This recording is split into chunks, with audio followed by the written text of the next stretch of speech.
पढ़ेंगे gravitation part 3। लेकिन start करने से पहले जो लोग नए हैं इस चैनल पर, उनसे रिक्वेस्ट है चैनल को आप सब्सक्राइब कर लीजिए और अपने दोस्तों के बीच शेयर करिए अधिक से अधिक। और यदि वीडियो अच्छा लगे तो लाइक करिए। यदि कोई डिसलाइक करते हैं तो रीज़न ज़रूर बता दीजिए कि आपने क्यों डिसलाइक किया। आज हम लोग इस वीडियो में बहुत ही इम्पोर्टेंट चीज़ पढ़ेंगे। बहुत लोग क्वेश्चन पूछ रहे थे कि सैटेलाइट गिरता क्यों नहीं, कक्षीय वेग, ऑर्बिटल वेलोसिटी क्या होता है, एस्केप वेलोसिटी क्या होता है। तो ये 3 टॉपिक हमारा रहेगा आज के वीडियो में। ये तीनों ही टॉपिक जो है वो बहुत बारीकी से हम लोग देखेंगे एक एक करके। सबसे पहले लास्ट दिन का जो था उसमें देख लीजिए सेंटर ऑफ ग्रेविटी, इससे जुड़ा हुआ 2 एग्जाम्पल देख लेना है। इसमें हम क्या बताए थे कि कोई भी ऑब्जेक्ट यदि है तो उस ऑब्जेक्ट का सेंटर ऑफ ग्रेविटी मतलब गुरुत्व केंद्र, यदि ये सेंटर ऑफ ग्रेविटी से होकर गुजरने वाला लाइन इसके आधार के अंदर से होकर के गुजरे, ये बर्थडे वाला टॉपिक इमेजिन करिए। यदि सेंटर ऑफ ग्रेविटी से होकर गुजरने वाला लाइन इसके आधार के अंदर से होकर गुजरेगा तो ये गिरेगा नहीं, ठीक। और हम बोले थे कि जैसे ही ये बाहर चला जाएगा वैसे ही गिर जाएगा।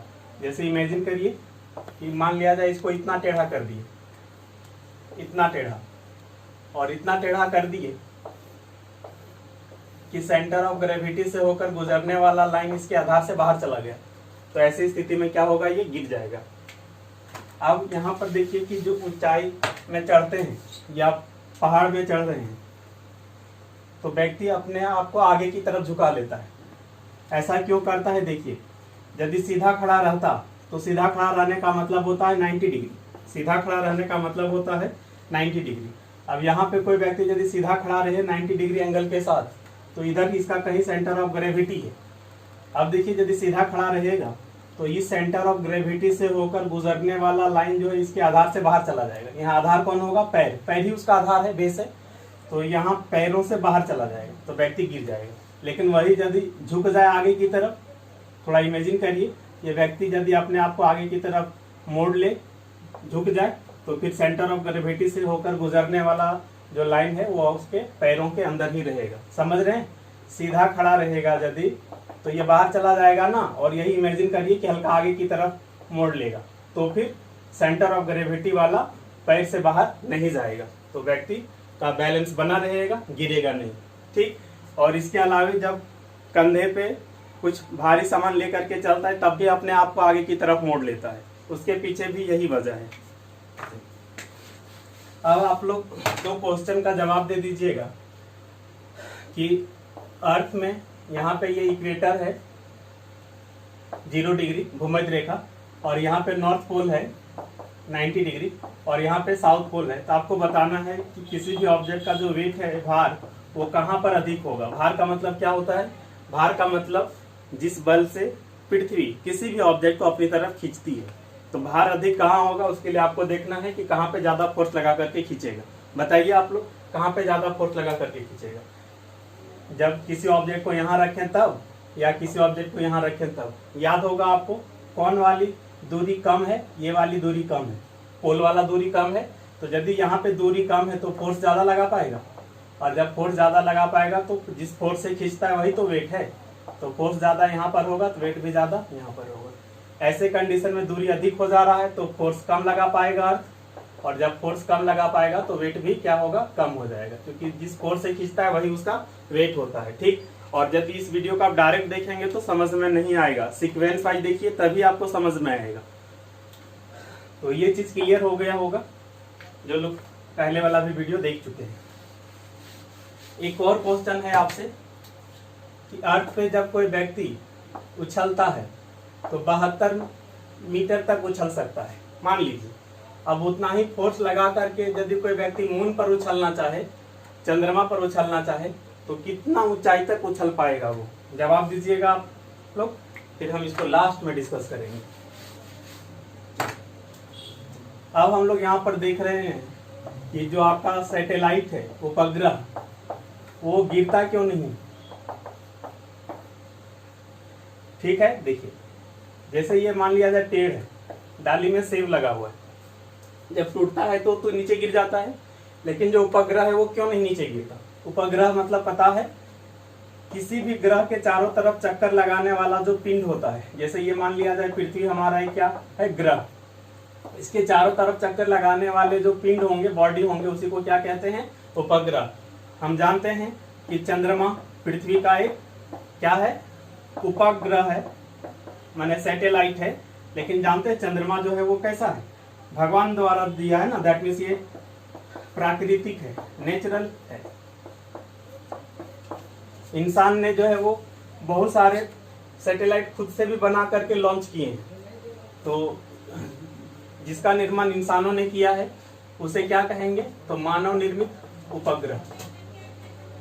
जैसे उदाहरण के लिए आपका आर्यभट्ट, आर्टिफिशियल कहेंगे इंग्लिश में, ठीक है। तो हम लोग देखेंगे कि क्यों वो नहीं गिरता है। चलिए, इसके लिए पहले आपको एक प्रैक्टिकल करना है। क्या करिए कि ये कुछ भारी सा बॉल या कुछ भी लीजिए, पत्थर कुछ भी, और उसको बांध दीजिए किसी धागे से, बांध दिए, और उसके बाद जो है इसको यहाँ पे ले जाके छोड़ दीजिए। आप हाथ से पकड़े रहिए और यहाँ पे छोड़ दीजिए, मतलब पत्थर को छोड़ दीजिए। नीचे गिर जाता है, एकदम गिर जाता है। थोड़ा इमेजिन करना है, जब वैसे छोड़ देते हैं तो नीचे गिर जाता है। उसके बाद क्या करिए, हल्का सा उसमें जो है वेलोसिटी दे दीजिए, कम वेलोसिटी दीजिए। देखिए हो सकता है तब भी गिर जाए, लेकिन एक ऐसा कंडीशन आएगा कि यदि आप उस वेलोसिटी से उसको घुमा दें, यदि उस वेलोसिटी से आप उसको क्या करें घुमा दें, तो आप देखिएगा फिर गिरेगा वो नहीं, वो गिरेगा नहीं। यही आपको इमेजिन करना होगा। ये मान लिया जाए आप है खुद, ठीक है, या यही अर्थ है, इमेजिन करिए, ठीक है। चलिए आप है ये, और आप धागा लिए, पत्थर बांध दिए और इसको घुमाना किए शुरू किए, तो चारों तरफ क्या है घूमने लगता है, रिवॉल्व करने लगता है। तो यहाँ पर बताइए कि चारों तरफ घूमते रहता है, क्यों नहीं गिरता है। तो यहाँ पर ध्यान रखिए, क्या दो चीज यहाँ पे हुआ। एक तो आप उस धागे को खींच के रखते हैं अंदर की तरफ, धागे को खींच के रखते हैं अंदर की तरफ। तो अंदर की तरफ जो धागे को खींच के रख रहे हैं, मतलब फिजिक्स की भाषा में कहें तो क्या कर रहे हैं आप, बल लगा रहे हैं, ठीक है, बल लगा रहे हैं। और जो बल अंदर की तरफ लगता है उसको अभिकेंद्रीय बल कहते हैं, सेंट्रीपिटल फोर्स कहते हैं। ये चीज हम लोग पढ़ चुके हैं, ठीक है। धागे को खींच के रख रहे हैं, उससे क्या बल प्राप्त हो रहा है, अभिकेंद्रीय बल। और अभिकेंद्रीय बल आवश्यक होता है यदि किसी भी ऑब्जेक्ट को आप किसी सर्कुलर पाथ पे मूव करना चाहते हैं। तो समझ रहे हैं, खींचे उससे क्या मिल गया, अभिकेंद्रीय बल, सही। चलिए, अब यहाँ पे एक और बल होता है। जब भी कोई ऑब्जेक्ट सर्कुलर पाथ पे मूव करता है तो हम अंदर की तरफ बल लगाते हैं। और न्यूटन का थर्ड लॉ से यदि देखा जाए, यदि आप बल लगा रहे हैं अंदर की तरफ, तो इसका जो प्रतिक्रिया है, रिएक्शन है, वो बल किधर लगेगा, बाहर की तरफ। एक्शन रिएक्शन के बराबर होता है। अंदर की तरफ जितना बल लगेगा उतना ही बल लगेगा किधर, बाहर की तरफ। मान लिया जाए 10 न्यूटन इधर, तो उधर भी लगेगा कितना, 10 न्यूटन। तो ये 10 न्यूटन इधर और 10 न्यूटन उधर, तो ये एक दूसरे को क्या करता है, बैलेंस कर देता है। एक दूसरे को क्या करता है, बैलेंस कर देता है। और इस तरह से वो क्या है, एक निश्चित पाथ पे घूमते रहता है। सेम यही कॉन्सेप्ट आप अर्थ पे लगा लीजिए। सेम यही कॉन्सेप्ट आप क्या करिए, अर्थ है यहाँ पे, और इसके चारों तरफ कोई भी ग्रह, जैसे आर्यभट्ट ले लेते, सॉरी उपग्रह ये ले लिए, तो इसको भी वही चीज किया गया है। इसको एक निश्चित वेलोसिटी से घुमा के छोड़ दिया गया है, एक निश्चित वेलोसिटी से घुमा के छोड़ दिया है। जिस वेलोसिटी से घुमा के छोड़ दिया जाता है उसी को कहते हैं ऑर्बिटल वेलोसिटी, कक्षीय वेग। यदि इस वेलोसिटी से आप घुमा के छोड़ देंगे तो वो अर्थ पे आएगा नहीं, बल्कि चारों तरफ रिवॉल्व करने लगेगा, चारों तरफ जो है वो घूमने लगेगा, ठीक है। चलिए, अब बोलिएगा सर यहाँ तो धागा लगा था, धागा लगा था, हमने बल लगा रहे थे, यहाँ तो कोई धागा लगा नहीं, एकदम नहीं लगा है। लेकिन हम क्या जानते हैं, अर्थ हर ऑब्जेक्ट को अपनी तरफ खींचता है ना। तो यहाँ पे जो अर्थ का जो गुरुत्वाकर्षण बल है, गुरुत्व बल भी कहेंगे, एक ही बात है, गुरुत्वाकर्षण गुरुत्व बल एक ही बात है। तो जो ग्रेविटेशनल फोर्स लग रहा है अर्थ का, ठीक है, वो काम करेगा अंदर की तरफ, अंदर खींच रहा है इसको। तो ये गुरुत्वाकर्षण बल अंदर की तरफ, जिस तरह से आप धागे को खींचते थे अंदर की तरफ, उसी तरह से यहाँ पे गुरुत्वाकर्षण बल लग रहा है, ठीक है। और इस बल का प्रतिक्रिया बल लगेगा बाहर की तरफ, वो एक दूसरे को बैलेंस कर देगा। मान लिया जाए अंदर की तरफ लग रहा है यदि 10 न्यूटन, तो बाहर की तरफ भी लगेगा 10 न्यूटन, बैलेंस कर देगा एक दूसरे को। और इस तरह से वो गिरेगा नहीं, बल्कि चारों तरफ क्या है, वो घूमते रहेगा, ठीक है। हालांकि उसको यदि देखें तो हमेशा लगेगा कि अर्थ की तरफ जो है वो गिर रहा है, लेकिन गिर के धरती पर कभी नहीं आएगा। समझ रहे हैं। चलिए,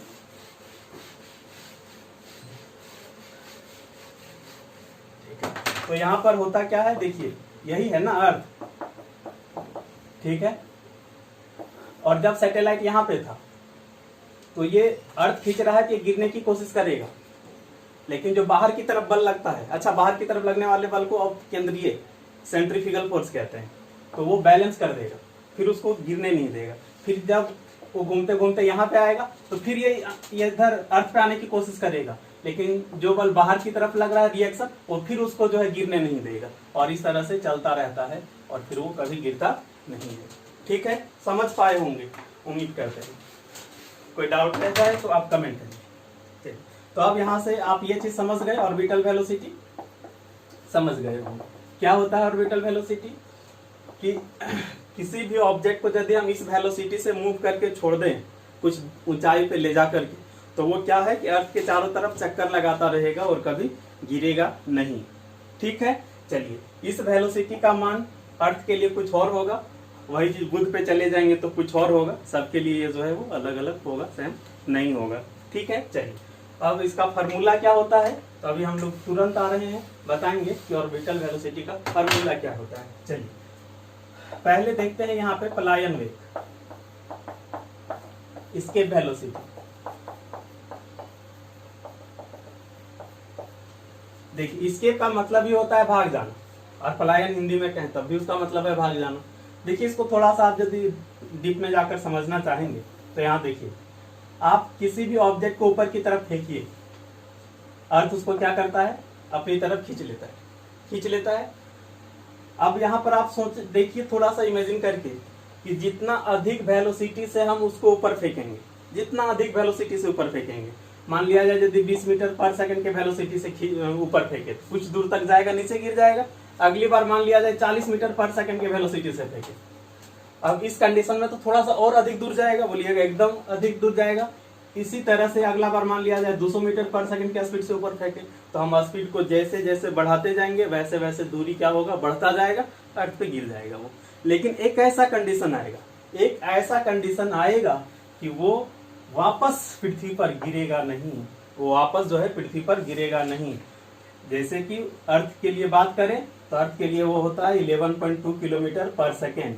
यदि आप इस वेलोसिटी से किसी ऑब्जेक्ट को अर्थ से आप छोड़ दीजिए तो वो वापस अर्थ पे आएगा नहीं, वापस अर्थ पे नहीं आएगा। अर्थ से इतना दूर चला जाएगा, अर्थ से इतना दूर चला जाएगा कि वहां पे गुरुत्वाकर्षण बल बहुत ही कम हो जाएगा, और इतना कम होगा कि अर्थ इसको वापस खींच नहीं पाएगा, अर्थ उसको वापस जो है वो खींच नहीं पाएगा। ये चीज हम लोग पढ़ चुके हैं। दूरी बढ़ने के साथ फोर्स का जो परिमाण है, वैल्यू है, मैग्नीट्यूड, वो घटता है।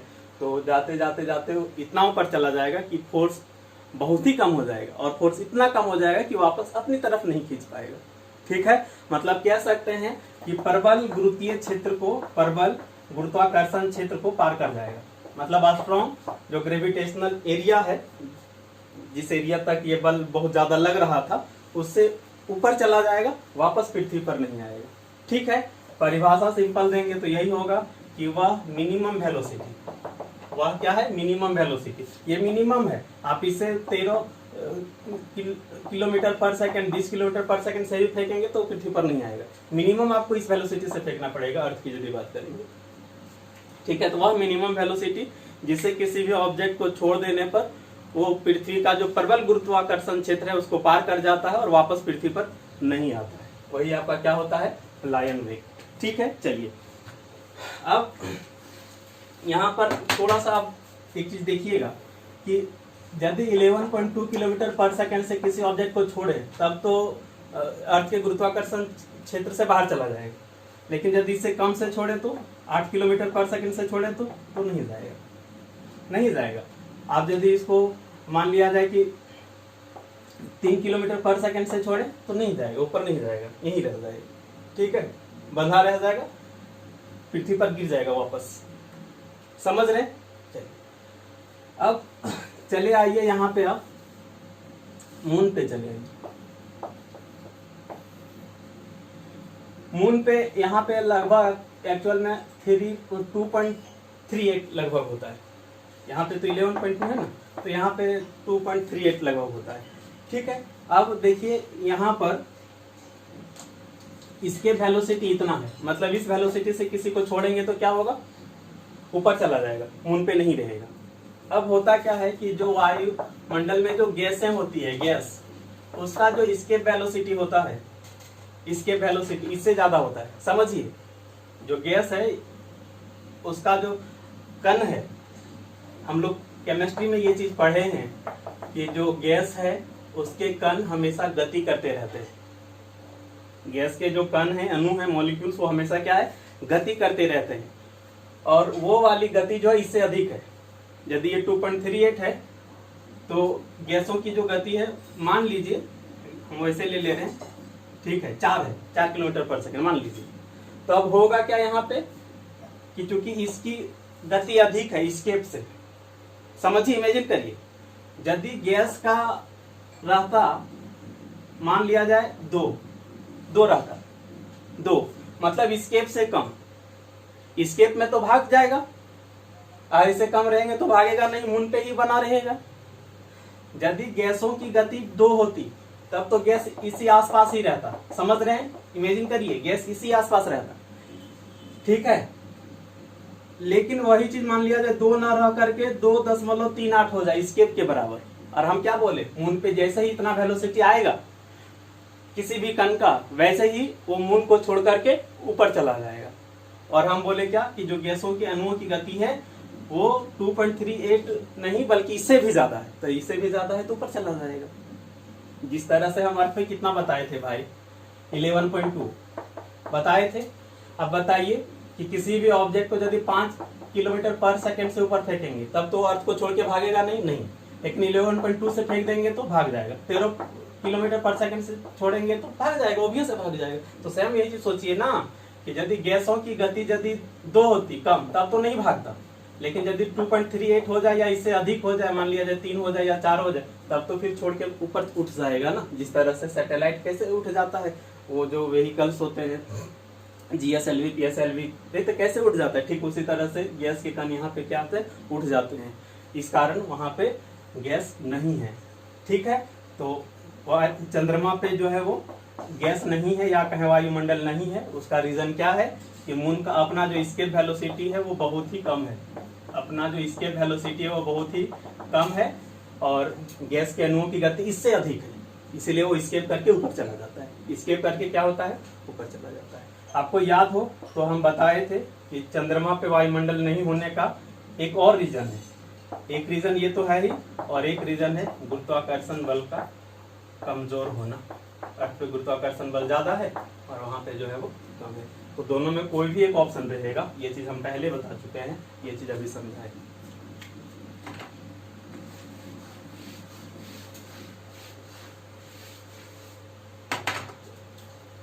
अब देखिए, अर्थ की हम बात कर रहे हैं तो इसके वेलोसिटी जो है वो होता है √G/m/r।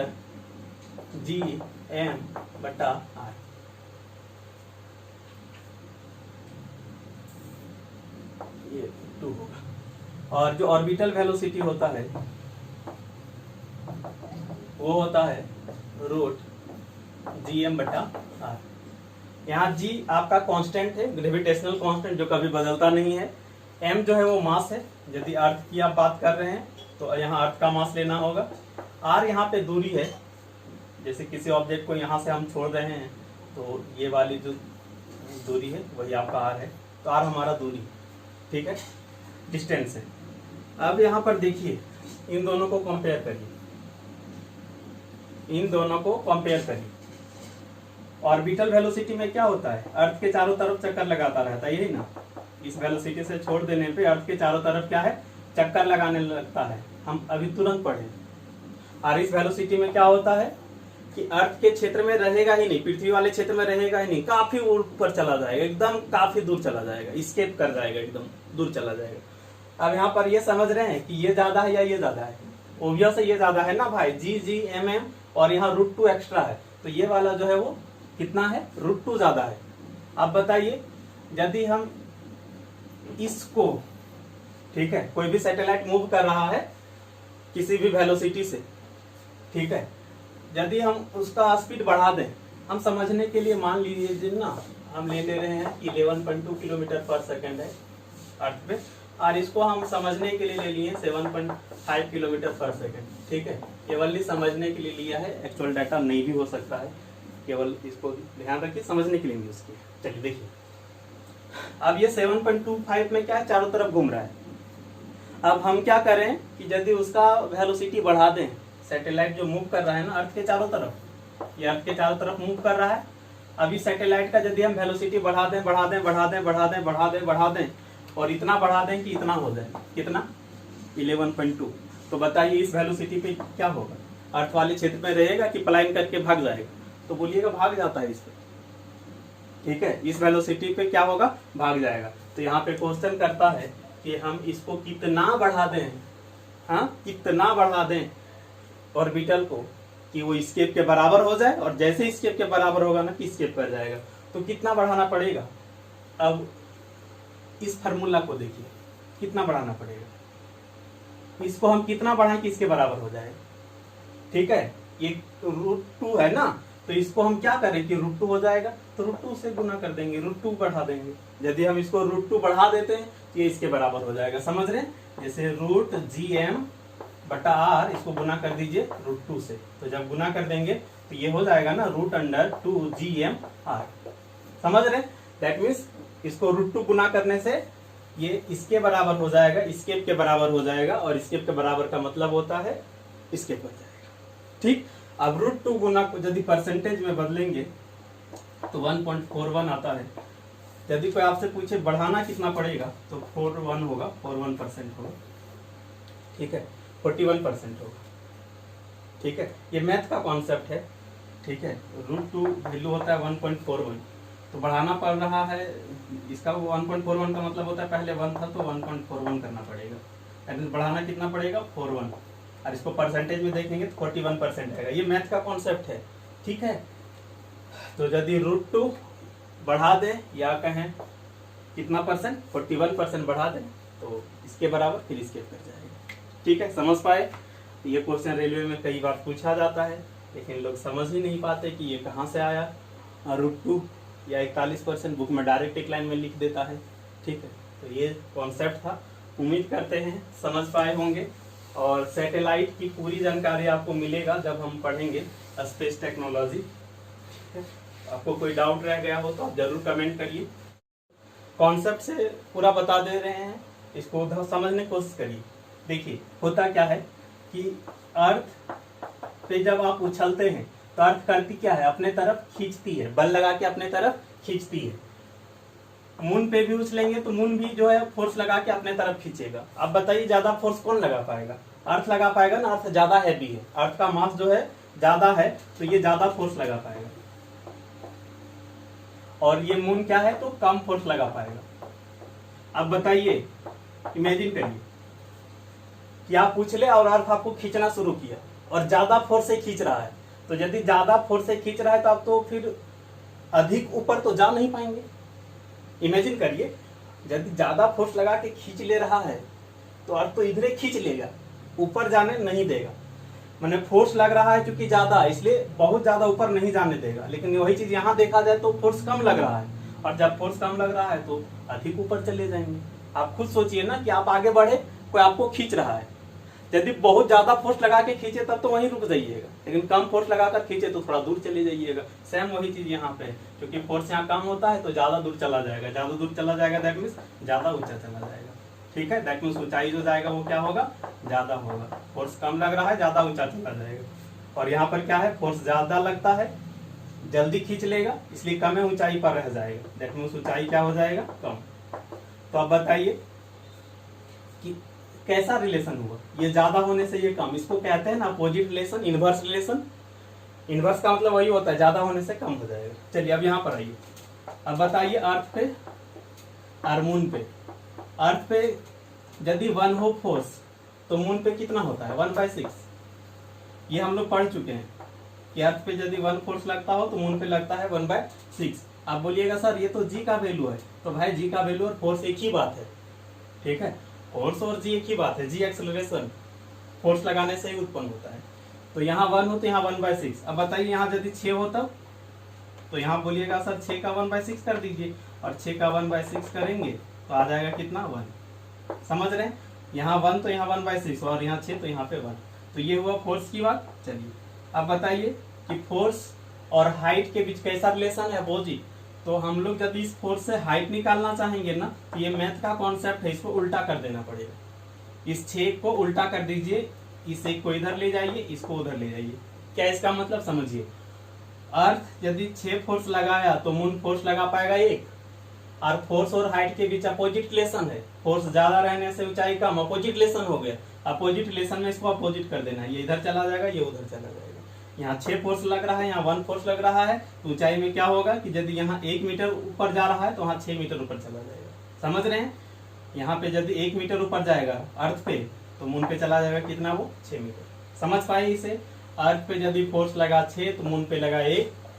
हाइट की बात करेंगे, अपोजिट रिलेशन है, उल्टा कर दीजिए, ये 1 हो जाएगा, ये 6 हो जाएगा। मैंने अर्थ पे यदि वो 1 मीटर ऊपर जा रहा है ना, तो मून पे जो वो 6 मीटर चला जाएगा। तो दिख रहा है ना, मून पे ज्यादा चला जाएगा। ठीक है, मून पे ऊंचाई ज्यादा होगा क्योंकि फोर्स वहां पे कम है। ठीक है, चलिए अब यहाँ पर बताइए कि यदि 1 हो तब ना 6 होगा। क्वेश्चन में क्या बोला है, 72 मीटर। यदि 1 हो 72, यदि 1 72 हो तो 6 कितना होगा। इसके लिए आप यहाँ पे क्या करिएगा, क्रॉस गुना कर दीजिएगा। 1 बराबर 72 मीटर, तो 6 बराबर कितना, इसको सॉल्व कर लीजिएगा क्रॉस गुना करके, तो 432 मीटर आएगा। कैसे क्रॉस गुना करते हैं, इस 72 गुना 6 बटा 1। ठीक है, इसका सही जवाब है 432 मीटर। कोई 12 मीटर मारे होंगे तो उनका गलत है। ठीक, समझ पाए होंगे, अदरवाइज दोबारा देख लीजिएगा। अब यहाँ पे देख रहे हैं केपलर्स लॉ।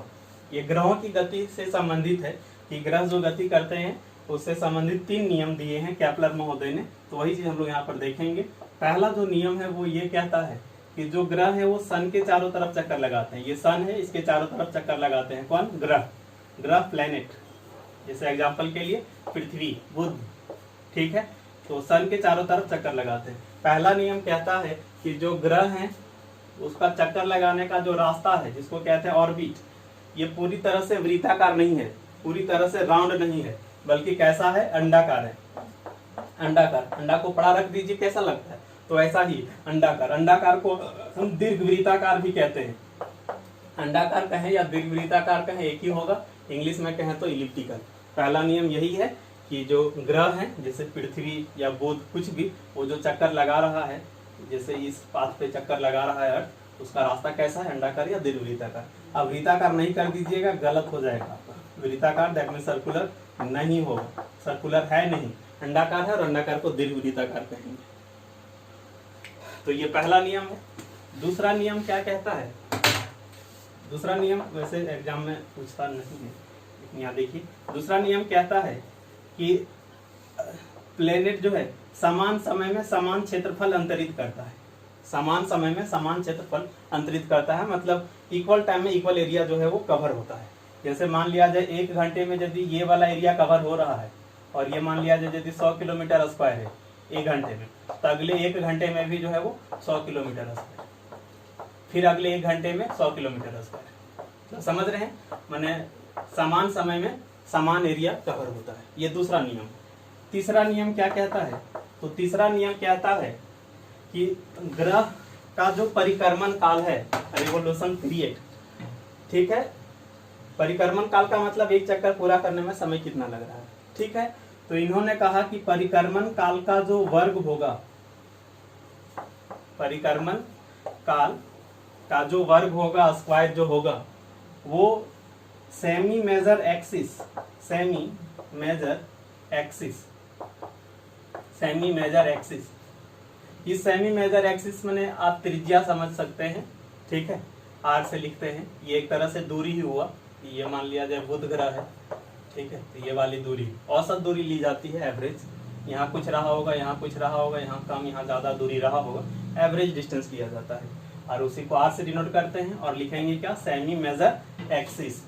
इसी को हिंदी में यदि कहें तो कहते हैं दीर्घ अर्ध अक्ष। ठीक है, तो इन्होंने कहा पी का स्क्वायर इस सेमी मेजर एक्सिस के क्यूब के डायरेक्टली प्रोपोर्शनल होता है। क्यूब माने घन के डायरेक्टली प्रोपोर्शनल होता है। ध्यान रखिएगा, ये टर्म आपको याद रखना जरूरी है, क्योंकि एग्जाम में यही टर्म लिखा रहेगा, दूरी नहीं लिखा रहेगा वहाँ, तो इसको ध्यान रखना जरूरी। कोई बुक में दूरी लिख देता है, उससे आपका काम चलेगा नहीं। तो टी का जो स्क्वायर है वो आर के क्यूब के बराबर होता है। एसएससी के एग्जाम में कई बार पूछा गया है। ठीक, चलिए, और ये ज्योग्राफी में भी आपके काम आ जाएगा। इस स्क्वायर और क्यूब को एक सेकंड के लिए यदि हटा दें तो टी और आर के बीच कैसा रिलेशन दिख रहा है, डायरेक्ट ना। यदि ऐसा लिखा रहता ना 1 करके तो ये अपोजिट रिलेशन होता है, लेकिन ऐसा नहीं लिखा है, ऐसा लिखा है तो इसका मतलब डायरेक्ट रिलेशन है। इसका मतलब होता है ये अधिक होने से ये अधिक होगा, ये यदि अधिक रहा तो ये क्या होगा, अधिक, और ये क्या है, एक तरह से डिस्टेंस ही है। ठीक है, तो यदि दूरी अधिक रहा तो टाइम भी अधिक लगेगा। तो आप यहाँ पे बताइए कि यदि सन है और यहाँ पे बुध है तो बुध सबसे नजदीक है, तो बुध के लिए तार का वैल्यू कम आएगा, लेकिन जैसे जैसे इधर चले आएंगे वैसे वैसे दूरी क्या होगा, बढ़ता जाएगा, और जैसे जैसे आर बढ़ता जाएगा, ठीक है, तो आर बढ़ने से टाइम क्या होगा, बढ़ जाएगा। ठीक, तो सबसे कम लगेगा जो नजदीक है, क्योंकि वहां पे आर कम होगा, सबसे ज्यादा लगेगा जो सबसे दूर है, क्योंकि वहां आर ज्यादा होने से टी जो है वो ज्यादा।